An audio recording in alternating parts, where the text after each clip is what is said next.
औज़ुबिल्लाहिमिनश्शैतानिर्रजीम बिस्मिल्लाहिर्रहमानिर्रहीम। अस्सलाम वालेकुम प्यारे साथियों।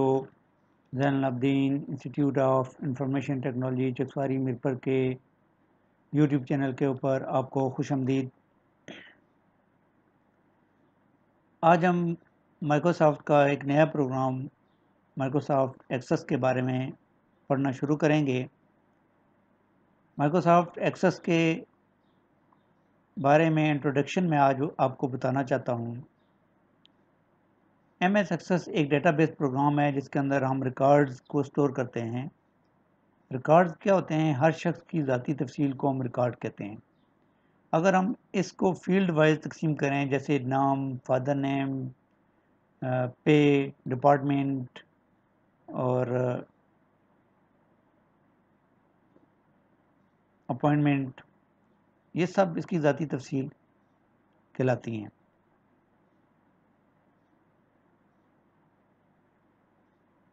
डेटा को जब कंप्यूटर में स्टोर किया जाता है तो एक लाइन एक रो की शक्ल में स्टोर किया जाता है और इसका अरेंजमेंट एक रो की शक्ल में किया जाता है। MS एक्सेस किसी भी डेटा को एज़ कंपेयर टू एक्सेल ज़्यादा अच्छे तरीके से अरेंज करके रखता है। डेटाबेस क्या होता है? ये प्रोग्राम डेटा को स्टोर करता है। MS एक्सेस एक ऐसा प्रोग्राम है जो डेटा को स्टोर करता है। MS एक्सेस में हम अपने रिकॉर्ड को डेटा की शक्ल में स्टोर करते हैं। किसी भी एक रिकॉर्ड को स्टोर करने के लिए हमें रो की ज़रूरत होती है और एक से ज़्यादा डाटा को स्टोर करने के लिए हमें रोज़ और कॉलम्स की ज़रूरत होती है। MS एक्सेस के अंदर रोज़ को रिकॉर्ड और कॉलम को फील्ड कहा जाता है। ये आप गौर से सुन लें कि इससे पहले MS वर्ड या MS एक्सेल या पावर पॉइंट में हमने कॉलम के अंदर टेबल के अंदर रो और कॉलम का लफ्ज़ यूज़ किया है, लेकिन MS एक्सेस के अंदर रोज़ को रिकॉर्ड और कॉलम को फील्ड कहा जाता है। ये पॉइंट आपने जहन में रखना है। और हम अपने डेटा को रो की शक्ल में स्टोर करते हैं।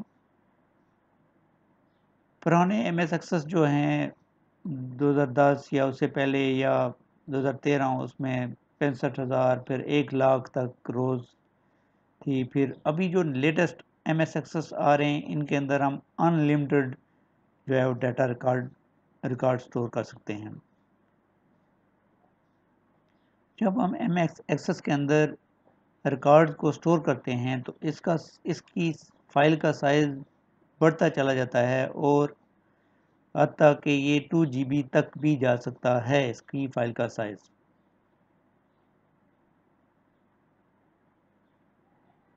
इसको सीखना बहुत आसान है और ये एक मशहूर डेटाबेस है। डेटाबेस को स्टोर करने के लिए ये एक्सेल के मुकाबले में काबिल एतमाद प्रोग्राम है। डेटा क्या होता है जी? पहले आपको डेटा की तारीफ बता दें। डेटा क्या है? हक़ाइक़ के मजमूए को जब आप इकट्ठा करें तो इसको डेटा कहते हैं। रॉ डेटा जिसका आपके साथ तल्लक है या नहीं, इसको रॉ डेटा कहते हैं। इसके अंदर वो सब चीज़ें मौजूद होती हैं जो हमें चाहिए हों या नहीं चाहिए हों और इसमें हम डेटा को अरेंज नहीं किया होता है। इन्फॉर्मेशन क्या होती है जी? इन्फॉर्मेशन में जब रॉ डेटा में से जब आप अपनी मतलब की चीज़ें निकाल लेते हैं, रॉ डेटा में से जब आप अपने मतलब की चीज़ें निकाल लेते हैं तो उसको इन्फॉर्मेशन कहते हैं। डेटा हम रॉ की सूरत में एंटर करते हैं और जब हम डेटा को स्टोर कर लेते हैं तो स्टोर करने के बाद उसके अंदर से अपनी मतलब की चीज़ें हम निकाल लेते हैं और मतलब की चीज़ें निकालने के बाद जो चीज़ें हमारी मतलब की होती हैं हम निकालते हैं, वो बन जाती है हमारे लिए इंफॉर्मेशन। उसके बाद इसके अंदर है एंटिटी। एंटिटी एट्रीब्यूट्स को खुसूसियात कहते हैं। मसलन मैं एक इंसान हूँ, मेरी दो आँखें, दो हाथ, दो टांगें और बाकी तमाम खुसूसियात जो भी इंसान के अंदर होंगी, जो जिससे इंसान पहचाना जा सके। उसका सर है, हर चीज़ इंसान एक खुसूसी शक्ल रखता है और वो उस खुसूसी शक्ल की वजह से पहचाना जाता है। इसको एट्रीब्यूट्स कहते हैं। स्टडी के अंदर जो चीज़ें हम अलग अलग खसूसियात रखेंगी इसको इंडिविजुअल एंटिटी कहते हैं। और जब फॉर एग्ज़ाम्पल जैसे हम जब डॉक्टर के पास जाते हैं तो हम भी इंसान हैं, डॉक्टर भी इंसान है, लेकिन हम एज ए मरीज़ ट्रीट होते हैं और डॉक्टर जो है वो एज ए डॉक्टर ट्रीट होता है। जैसे क्लासरूम के अंदर I am a teacher and you are student, ठीक है। हर चीज़ की एक अलग अलग से एंटिटी है, इसलिए एट्रीब्यूट्स एंटिटी को समझना बहुत ज़रूरी है। डेटाबेस क्या होता है? कलेक्शन ऑफ डाटा और information about a particular thing according to specific method is called a database. Database की टाइप कितनी है? Number 1 flat file database, number 2 relational database. Flat file database is in which we just have simple files and no relation with other files. Excel is a example of a flat file database. Relational database कौन सा होता है जी? Relation database के अंदर ये 6-7 चीज़ें होती हैं। Number 1 database in which we have relation, जिसके अंदर हमें रिलेशन करना पड़े, रिलेशन मिले। Number 2 perform works as database, जो एज ए डेटाबेस के तौर पर परफॉर्म करे। उसके बाद आता है जी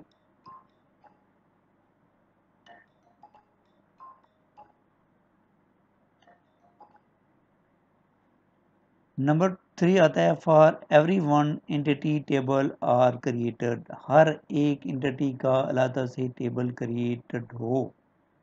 number 4 data is entered in table, data table के अंदर इंटर हो। टेबल ऑफ ए डाटा बेस are connected with each other, जो टेबल हों वो एक दूसरे से कनेक्टेड हों। We can get data from multiple table, और हम मुख्तलिफ टेबलों से डाटा इकट्ठा कर सकें एक टेबल के अंदर। नो डुप्लिकेशन ऑफ डाटा, और डाटा की डुप्लिकेशन ना हो। तो ये है रिलेशनल डेटाबेस। MS एक्सेस एक ऐसा प्रोग्राम है, एक ऐसा डेटाबेस है जिसके अंदर हम सब कुछ एक जगह पे रख सकते हैं। हम डाटा को एंटर कर सकते हैं, व्यू कर सकते हैं, उसको प्रिंट बना के रख सकते हैं और उसको फ़िल्टर भी कर सकते हैं। ये सारी खसूसियात MS एक्सेस के अंदर मौजूद हैं। मशहूर डेटाबेस कौन कौन से हैं? फॉक्स प्रो नंबर 1 है, ये 90s की दही में यूज़ होता था। MS एक्सेस है, 2008 में इसको जो है वो बिल्ड किया उन्होंने इजीली, थोड़ा आसान करके। माई एसक्यूएल से मतलब structure Curie language. Number 4 SQL server, इसको विजुअल स्टूडियो के अंदर भी यूज़ करते हैं। नंबर 5 ओरेकल, उसके बाद PADOX पिडॉक्स, फिर डीबेस। ये डीबेस और पिडॉक्स जो डाटाबेस हैं ये टेक्स्ट फॉर्म के लिए यूज़ होते थे और आजकल ये यूज़ नहीं हो रहे हैं। तो इसमें ज़्यादातर MS एक्सेस है या ओरेकल है या माई एसक्यूएल, ये डेटाबेस यूज़ होते हैं। नादरा का डेटाबेस जो है ओरेकल के अंदर बना हुआ है। तो RBDMS relational database management system, इसके अंदर क्या होता है जी? कंटेन रिलेशन और वेरी इंपॉर्टेंट वर्क। ORDMS क्या होता है? Object relational database management system, relation with objects. इसके अंदर मुख्तलिफ ऑब्जेक्ट को आपस में रिलेट किया जाता है। मशहूर डेटाबेस नादरा, पाकिस्तान के अंदर जो जहाँ पे डेटाबेस यूज़ हो रहा है, नादरा के अंदर यूज़ हो रहा है, FBI के अंदर यूज़ हो रहा है, और स्टेट बैंक के अंदर यूज़ हो रहा है, और एक्साइज एंड टैक्सेशन डिपार्टमेंट के अंदर डेटाबेस यूज़ हो रहा है। उसके बाद एक छोटी सी चीज़ और है, केस स्टडी के बारे में हम बता दें आपको कि केस स्टडी क्या होती है। वर्ड के अंदर, एक्सेल के अंदर जब भी हम काम करते हैं तो हम क्या करते हैं, कोई भी चीज़ हम लेते हैं और उसके अंदर फाइल ओपन करते हैं और काम शुरू कर देते हैं। लेकिन डेटाबेस का जो भी प्रोग्राम है उसके अंदर सबसे पहले आपको केस स्टडी करनी पड़ेगी। सबसे पहले आपको कुछ पेपर वर्क करना होगा। आप ये फाइनल करेंगे कि आपके पास कौन कौन सी एंटिटी है। किसी भी डाटा को बनाने के लिए पहले पूरी प्लानिंग करनी पड़ती है, तो फिर डेटाबेस बनता है। फॉर एग्ज़ाम्पल हम एकेडमी की मिसाल देते हैं। हमारे पास स्टूडेंट आया, स्टूडेंट ने इंफॉर्मेशन कलेक्ट की और कंप्लीट कोर्स किया और चला गया। जब आपका डाटा फ्लो में नज़र आए तो इसको DFD कहते हैं। एक स्टूडेंट आया और इसने दाखिला लिया और अपनी तालीम मुकम्मल करके चला गया। जब भी आपको कोई भी प्रोडक्ट मिलेगी तो आप देखेंगे कि इसमें क्या एंट्री है और कैसे इन हुई और वो क्या प्रोसेस, किस प्रोसेस से गुजरी और क्या आउटपुट जनरेट हुई। जैसे हमारे पास स्टूडेंट आया, इसकी एंटिटी स्टूडेंट है, फिर एकेडमी है, फिर एग्ज़ाम इन्फॉर्मेशन है, फिर ये चीज़ें हैं। स्टूडेंट की फ़ीस, इम्तहान, फ़ाइन, इम्तहान के मामलात, ये सब कौन डील करेगा? या तो टीचर होगा या अकाउंट डिपार्टमेंट होगा। तो ये चीज़ें भी स्टूडेंट के साथ रिलेटेड हैं। एक स्टूडेंट आया, एडमिन ब्लॉक से गुजरा, यहाँ पर जिन लोगों से उसका वास्ता पड़ा वो कौन लोग थे? वो मुलाजम थे। वो लोग स्टूडेंट का एडमिशन करेंगे, वो इसकी डाटा को एक जगह स्टोर करेंगे। ऐसे डायाग्राम में हम अपनी एंटिटी को ज़ाहिर करते हैं। इसको ERD एंटिटी रिलेशन डायग्राम कहते हैं।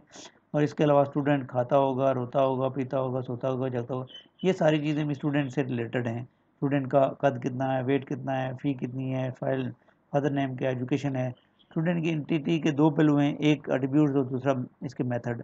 अगर आप गौर से देखें तो इसके एट्रीब्यूट्स में कोई ना कोई वैल्यू भी है, जैसे स्टूडेंट की हाइट वगैरह, इसके स्टूडेंट की कुछ ऐसी चीज़ें भी हैं जो वैल्यू के बगैर हैं, जिनको हम मेथड कहते हैं। मसलन सोना, जागना, पीना, खाना, बातें करना वगैरह। तो ये सब स्टूडेंट के एट्रीब्यूट्स कहलाते हैं। इसके अंदर से हमें जो चीज़ चाहिए होगी, फॉर एग्जांपल मैंने आपको मिसाल दी है कि एक वर्किंग करने की, एक स्टूडेंट के टेबल बनाने के लिए हमने क्या क्या वर्किंग की। तो फिर क्या चीज़ें आई, स्टूडेंट की एट्रीब्यूट्स आए और मेथड आए। एट्रीब्यूट में से हमने स्टूडेंट फ़ी, स्टूडेंट फादर नेम, एजुकेशन और गेट एजुकेशन, ये सारी चीज़ें हमने ली और इसके ऊपर मैंने स्टूडेंट का टेबल बना लिया। तो ये था स्टूडेंट MS एक्सेस का इंट्रोडक्शन। कि MS एक्सेस के अंदर इंट्रोडक्शन, हमने आज इंट्रोडक्शन के बारे में पढ़ा कि MS एक्सेस का इंट्रोडक्शन क्या था।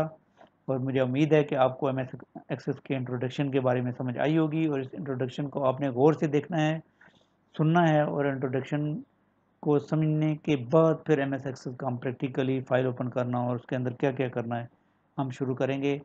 मुझे उम्मीद है कि आपको MS एक्सेस के इंट्रोडक्शन के बारे में चीज़ें समझ आई होंगी। अगर समझ ना आई हों तो आप कमेंट करके पूछ सकते हैं। और हमारी अगर ये वीडियो आपको पसंद आई हो तो उसको सब्सक्राइब करें, बेल आइकन पे क्लिक करें, लाइक करें, अपने दोस्तों के साथ शेयर करें। आज के ट्यूटोरियल में इतना ही, मिलते हैं नेक्स्ट ट्यूटोरियल में। तब तक के लिए अल्लाह हाफिज़, इजाज़त दीजिए।